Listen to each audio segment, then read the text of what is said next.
داسې مې یاد شي چې پخوا زه چې لا ماشوم وم په هېڅ نه پوهېدم نه مې د پوزې پاکول زده کړي وو نه مې سپلی سم اچول زده کړي وو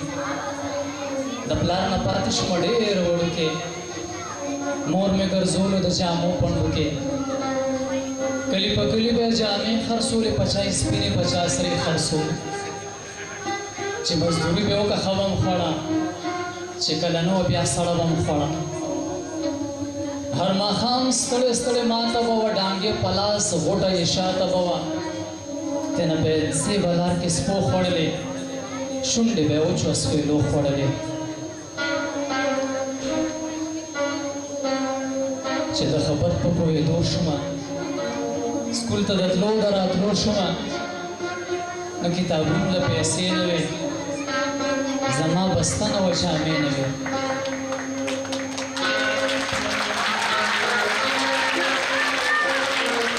چې د خبر په پوهېدو شومه سکول ته د تلو د راتلو شومه نو کتابونو له پیسې نه وې زما بسته نه وه جامې نه وې مور ته به ما چغې سورې کړلې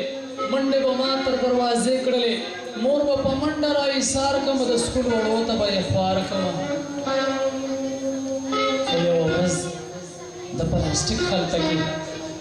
خو یوه ورځ د پلاستیک خلطه کې فرق و زما او د خان زوی بسته کې یو دوه کاپۍ درې کتابونه کېښوه یو سلیټې څو چاکونه کېښوه بس یوه ورځ وه چې زه پاس شومه زه ورداخل په بل کلاس شومه خو بیا کتابونو له پیسې نه وې هم قلمونو له پیسې نه وې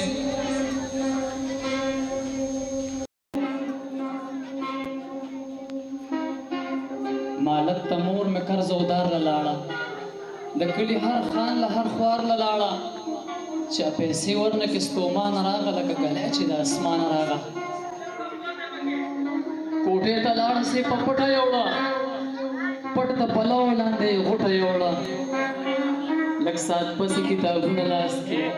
کاپۍ راوړه قلمونه لاس کې ما ورته ویل مورې تاسو شی یوړه دا کتابونه دې د کومې راوړه هغې ویل ما سړه روټۍ خرڅه کا ما ستا روزي په یو وټۍ خرڅه کا اسمان ته وکته څه وبڼېده نه پوهېدم خدای خبر څه ګڼېده خو دومره مې واورېده چې یاره ځکه د قدرتونو د جهان خالقه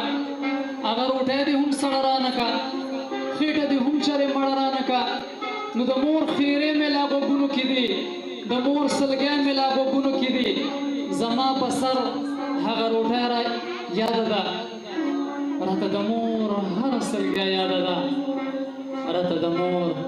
هره سلګۍ یاده ده